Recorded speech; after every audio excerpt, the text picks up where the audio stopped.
역사 속에는 다양한 정치 체제가 등장해왔다.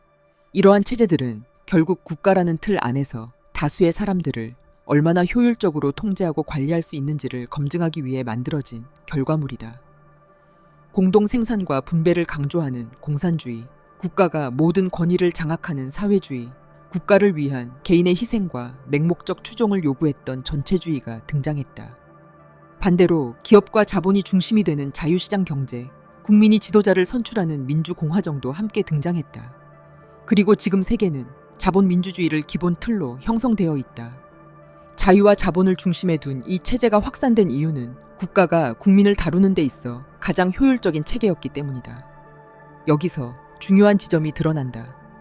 자본주의와 공산주의는 서로 대립하는 체제로 알려져 있지만 하나의 공통 기반을 공유한다. 바로 돈이다. 두 체제 모두 돈을 중심으로 작동한다. 차이는 돈을 운용하는 방식에 있었을 뿐이다. 공산주의는 돈의 분배를 국가가 결정하는 형태를 취했다. 자본주의 자유시장 경제는 개인이 돈을 벌고 소유하는 권리를 중심에 둔다. 그러나 두 체제 모두 돈이 존재해야 유지된다. 돈은 과거에도 중요했고 앞으로도 중요할 것이다. 그러나 앞으로 등장할 미래에서는 돈의 개념 자체가 크게 변할 가능성이 있다. 인류는 오랜 기간 노동집약형 성장 모델을 기반으로 발전해왔다. 인구가 증가하고 산업화가 진행되면서 공장이 늘어나고 일자리가 확대되었다. 이후 자동화가 진행되면서 많은 노동이 기계로 대체되었고 생산 효율성은 극단적으로 높아졌다. 이 변화는 이제 새로운 단계로 진입하고 있다. 인공지능을 기반으로 한 완전 자동화가 현실로 다가오고 있다. 사람의 노동이 필요하지 않은 생산 체계가 구축되고 있다. 이 변화의 속도는 매우 빠르다. 노동 집약형 구조 자체가 필요 없는 사회가 형성되고 있다. 문제는 이러한 변화가 현재 인구 구조와 충돌한다는 점이다. 인구가 유지된 상태에서 자동화가 급속히 진행되면 대규모 실직과 비생산 인구 문제가 발생한다. 기술 발전과 인간의 생활 사이의 격차가 커지면서 사회 전반에 걸쳐 복합적인 문제가 발생한다. 이러한 상황에서 새로운 통치 체제가 등장한다. 그것이 바로 디지털 전체주의다. 이 개념은 공상과학 소설이나 디스토피아 영화 속 설정이 아니다. 현실에서 구현될 가능성이 높은 체계다. 인공지능이 대부분의 노동을 대체하면 인간은 더 이상 경제 활동을 통해 소득을 얻기 어렵다. 이러한 간극은 점점 더 극명해질 것이다. 문제는 이러한 상황에 놓이게 될 인구가 전 세계적으로 80억 명 이상이라는 점이다. 이 문제를 해결하기 위해 세계주의자들은 새로운 방식을 선택하게 될 것이다. 기존 복지 개념을 넘어선 배급 시스템이다. 현재 한국을 포함한 여러 국가에서 시행되는 지원금 정책은 이러한 구조의 초기 형태로 볼 수 있다. 일종의 시험 단계에 있는 것이다. 그러나 미래의 배급 시스템은 과거 공산주의 국가에서 시행되었던 방식과는 사뭇 다를 것이다. 단순히 부를 나누는 개념이라기보다는 인간이 생존하기 위해 필요한 모든 요소를 국가가 직접 제공하는 형태로 발전할 수 있다. 가령 무상주택, 무상교통, 무상교육, 무상의료, 무상여가 등이 국가에 의해 제공될 수 있다. 과거 공산주의 국가에서 나타났던 배급의 개념과는 질적으로 다른 사회인 것이다. 이러한 환경은 표면적으로는 풍족하고 안정적인 사회처럼 보일 수 있다. 그러나 이 체계는 유토피아를 의미하지 않는다. 오히려 인간 존재 자체에 대한 근본적인 문제를 발생시킬 수 있다. 인간은 생존을 위해 일하고 경쟁하며 발전해왔다. 그러나 이러한 동기가 사라지는 순간 인간은 생물학적 본능과 존재 이유를 상실하게 된다. 그리고 이와 유사한 실험은 이미 과거에 진행된 적이 있다. 미래 배급 시스템이 만들어낼 사회적 결과에 대한 문제 제기는 오래전부터 이어져 왔다. 70년대 행동과학자 존 B 칼훈은 이러한 질문을 던졌다. 모든 욕구가 충족되고 생존에 필요한 조건이 완전히 제공되는 사회는 어떤 결과를 낳게 되는가? 라는 질문이다. 그가 진행한 실험이 바로 유니버스 25이다. 생쥐 집단을 대상으로 완벽한 환경을 제공한 뒤 그 사회가 어떻게 변화하는지를 관찰한 연구였다. 이 실험은 과학사에서 가장 충격적인 결과를 남긴 실험 가운데 하나로 기록되어 있다. 수백 마리의 생쥐가 번식하고 살아가는 완전한 환경을 인위적으로 만들어 그 결과를 관찰하려는 실험에서 출발했다. 음식과 물은 무한히 공급되었고 외부의 위협은 완전히 차단되었으며 충분한 생활 공간도 확보된 상태였다.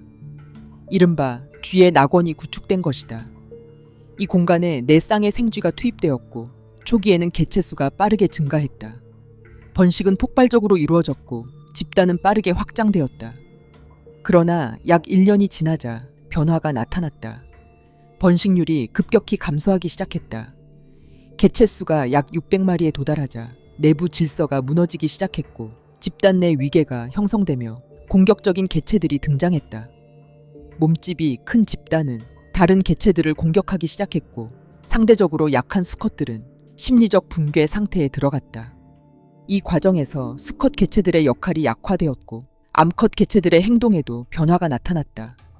보호받지 못한 상태에서 암컷들은 점점 더 공격적으로 변했다. 새끼를 돌보는 행동이 감소했고 고립 행동이 증가했으며 번식 의지도 급격히 떨어졌다.